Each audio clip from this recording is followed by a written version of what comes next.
के तौर पे 2-3 बातें अर्ज़ करता हूँ और ये बतौर वजाहत के करता हूँ। कभी हमें ताज्जुब होता है, अगर तबलीगी जमात का शख्स कारगुजारी बयान करे तो लोग खुश होते हैं, खानका का मुर्शद बयान करे तो खुश होते हैं, कोई सियासी जमात असम्बली की कारकर्दगी बयान करे खुश होते हैं, और जब हम अपने स्टेट से कारगुजारी बयान करें तो उसको रियाकारी भी समझते हैं, शोहरत भी समझते हैं, उसको बड़ेपन का इजहार भी समझते हैं। हम इसकी सफाई और दिफा नहीं करते, लेकिन अपनी कारगुजारी इसलिए पेश करते हैं, हमारा मुतक़िद है वो खुश होगा, और जो परेशान है, परेशान तो पहले से था, बस थोड़ा सा और होगा। पहले चौथे गियर में चल रहा था, 5वां गियर लग जाएगा, उसकी स्पीड में इजाफा होगा और इससे कोई फ़र्क नहीं पड़ेगा इंशाअल्लाह। अल्लाह हमारे यहाँ आमद पे जो खुश हैं उनको मज़ीद खुशियाँ अता फ़रमाए, जो परेशान हैं उनकी परेशानियाँ दूर फरमाए। हम रायबंद वाले हैं, तबलीगी जमात के हैं, हम बद्दुआएं नहीं देते, हम दुआओं के साथ अपना काम चलाते हैं। अल्लाह में बात समझने की तौफीक अता फ़रमाए। मैं अर्ज़ कर रहा था कि पाकिस्तान के हालात आपके इल्म में है, बैरून जो जाते हैं उनको पता है, जो नहीं जाते उनको नहीं पता। अभी मुझे एक साहिब ने श्रीनगर मकबूजा कश्मीर से फ़ोन किया और उन्होंने कहा मौलाना आप यकीन फरमाएँ, जमात-उद-दावा और लश्कर तैयबा की वजह से जिहाद के नाम पे जो कश्मीर में मसलक का काम हुआ, उन्होंने जिहाद को इस्तेमाल किया और हनफियत और अहल सुन्नत वल जमात पे हमले किए। उन्होंने कहा मौलाना आप यकीन फरमाएँ, आप हजरात की मेहनत की वजह से 70% उनकी मेहनत पे पानी फिर गया है। यह मैं श्रीनगर की बात कर रहा हूँ और मेरे पास वो किताबें मौजूद हैं कि जो श्रीनगर से हमारी छपी हैं और पाकिस्तान पहुँची हैं, और यहाँ से अच्छी प्रिंटिंग उनकी है, हमारी कुतुब वहाँ से छपवाई जा रही है। उसके साथ दर आगे चलें, दारुल देवबंद के सदर मुफ्ती सईद पालनपुरी दामद बरकातुहू ने मुझे फ़ोन किया और न्यूयॉर्क से, मैं सईद बात कर रहा हूँ, अस्सलाम वालेकुम रहमतुल्लाहि व बरकातुहू।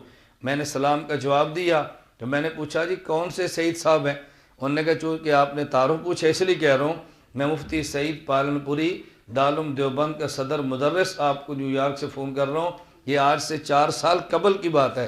तो उन्होंने फरमाया ये फ़ोन इसलिए मैंने किया है कि मौलाना तुम्हें मुबारक हो, यहाँ अमेरिका में मुसलमान मुरीद हमारे हैं और पाकिस्तान में रहकर संभाला आप लोगों ने।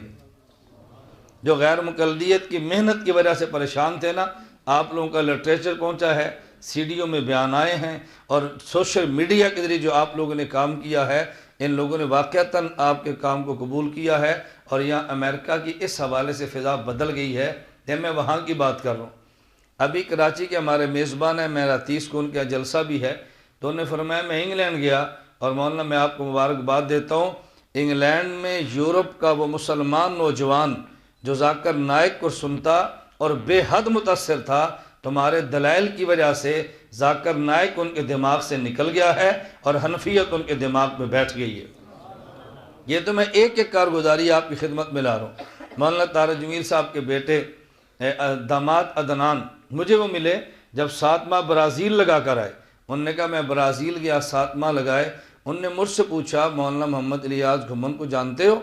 मैंने कहा जानते कि हमारे दोस्त हैं। उनने कहा उनको सलाम भी देना और ये भी उनको पैगाम देना, हम यहाँ अपने मसलक और मज़हब पर मुतमिन तेरी ज़ात की वजह से हैं। यह बातें करो जो अभी लोग ज़िंदा हैं, मैं उनके हवाले पेश कर रहा हूँ। उन हजरात ने हमें ये कहा इस हद तक तुम्हारे काम को लोगों ने कबूल किया है कि पूरी फ़िज़ाएँ भी हमदिल्ला बदल गई हैं।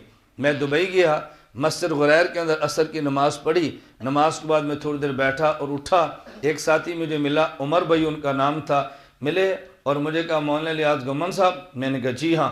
मेरी पेशानी का बोसा लिया और मुझे कहते हैं आप कहाँ? यहाँ दुबई में आपकी रिहाइश है। मैंने आसरा मजाक कहा, मैंने कहा हम फ़कीर लोग हैं, चादर पास हमें हर्षों का क्या मसला है? नहीं फिर भी हमारा घर बड़ा है, दफ्तर बड़ा है, बिजनेसमैन हूँ, हमारे आप आए तो सही। मैंने कहा भी हमारा मेज़बान बड़ा मजबूत है दुबई का, मेरे अल्लाह का करम है, दुनिया के हर खित्ते में हमारे मेज़बान मौजूद हैं। वैसे आप फरमाएँ हमारे घर चलें, दावत की, दफ्तर मुझे दिखाया और मुझे जुमला खा।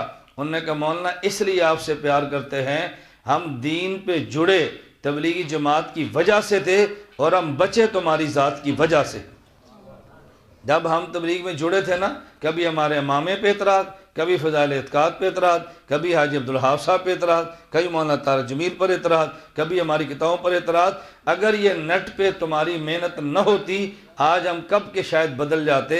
हम इसलिए आप लोगों से प्यार करते हैं कि तुम्हारी वजह से ये काम बना है।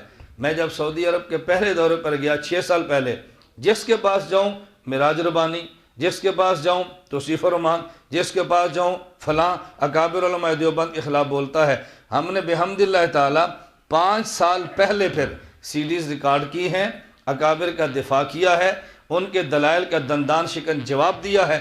और पूरे सऊदी अरब का एक भी ऐसा काबिल कदर शहर नहीं जिस शहर का दौरा करके मैंने सीडीज़ को तकसीम करके अकाबिर उलमा देवबंद का दिफा न किया हो। आज वो वक्त है, आप नेट को खोल लो, मिराज रबानी की ज़ुबान बदल गई है।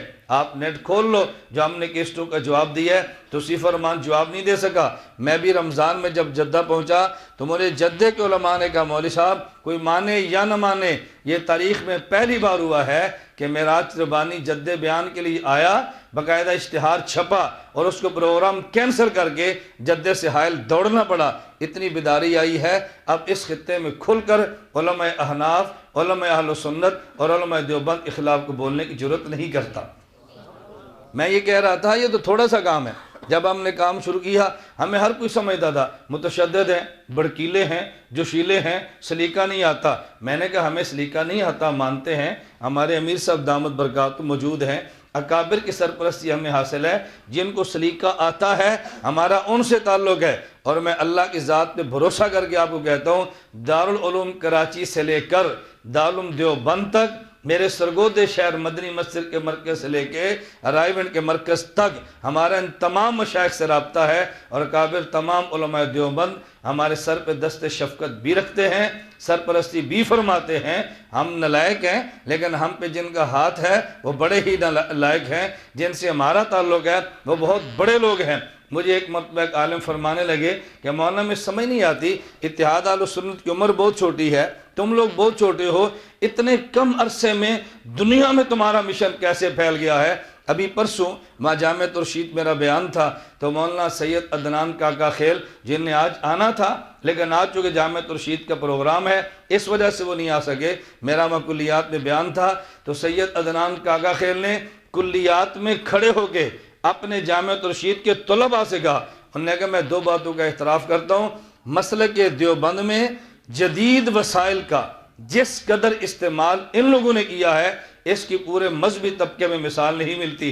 मैंने फिर मजाक में कहा, मैंने कहा भाई अदनान आपने आधी बात की है, ज़रा पूरी बात फरमाए। मुझे क्या वो गया, मैंने कहा ये जुमला आधा है कि जदीद वसाइल का इस्तेमाल किया, ये कहो कि बग़ैर वसाइल के जदीद वसाइल का इस्तेमाल इन्होंने किया है, बग़ैर वसाइल के जरिए इस्तेमाल का। देखिए हमारा सेमिनार है ना, इसके कितने अखराजात आपको नहीं पता।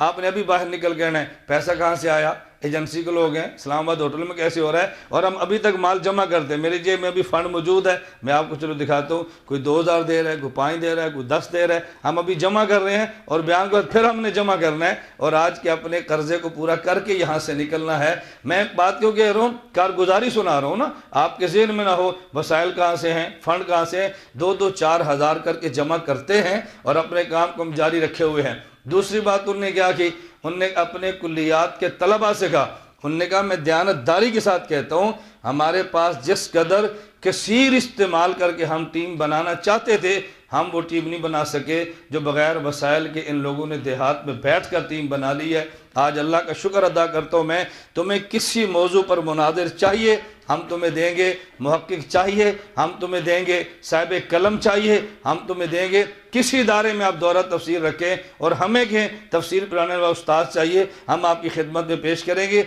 इस 4, 5 या 6 साल के अरसे में हर मौजू पर काम करने वाले अल्लाह के फजल करम से आप हज़रात की दुआओं की बरकत से अफराद तैयार हुए हैं। अभी तो थोड़ा सा काम है ना, अभी तो बहुत मामूली है, अभी काम शुरू है। मैं सिर्फ हल्की सी कारगुजारी इसलिए पेश कर रहा था, आप हज़रात सामने अभी मौलाना कलीम साहब हमारे अहना मीडिया के हम जिम्मेदार हैं, उन्होंने कुतुब का तारफ़ कराया है, आपके इल्म में है। हम दलाइल के साथ बात करते हैं, गोली की बात नहीं कर रहे, तशद्दुद की बात नहीं कर रहे, लड़ाई की बात नहीं कर रहे, हम रोड बुला करके अपना काम नहीं कर रहे। दलाइल की दुनिया में तो हर बंदे को हक हासिल है, अपनी बात कहे। हम किसी पे इल्ज़ाम तराशी नहीं करते, किसी की पगड़ी नहीं उछालते, किसी के खिलाफ बकबक नहीं करते। मैं नंगे सर बंदे के खिलाफ तकरीर न करूं, लेकिन अपनी पगड़ी का दिफा तो कर सकता हूं ना। दाढ़ी मुंडे के खिलाफ तकरीर न करूं, अपनी दाढ़ी का दिफा तो कर सकता हूं ना। तेरी पैंट शर्ट के खिलाफ तकरीर न करूं, अपने सफ़ेद लिबास का दिफा तो कर सकता हूं। हमसे हमारे दिफा का दुनिया की कोई ताकत हक नहीं छीन सकती। हम इंशाअल्लाह दलाइल के साथ इल्मी जंग पहले भी लड़ी है, आइंदा भी लड़ेंगे। अल्लाह ने जिस कदर असबाब अता फरमाए हैं उन असबाब में रख कर लड़ेंगे। और अगर आप दस्ते शफ़क़त हमारे सर पे रख दोगे तो हमारी लड़ाई में आसानी होगी।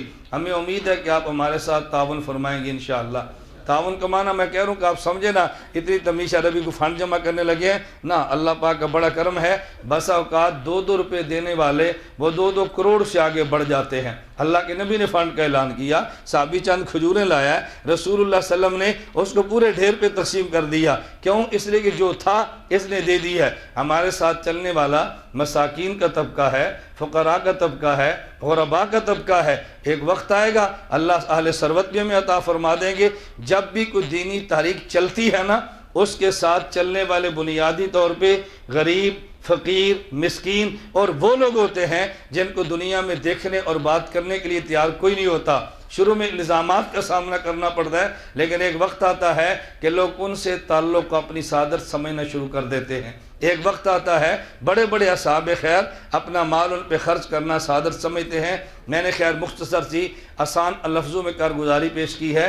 आप दुआ फरमाएँ अल्लाह रब्बुल इज़्ज़त मुझे और आप तमाम अहबाब को, अल्लाह रब्बुल इज़्ज़त मुझे और आप तमाम अहबाब को मसलक अहलुस सुन्नत वल जमात अहनाफ देवबंद का दिफा करने की तौफीक अता फरमाएँ।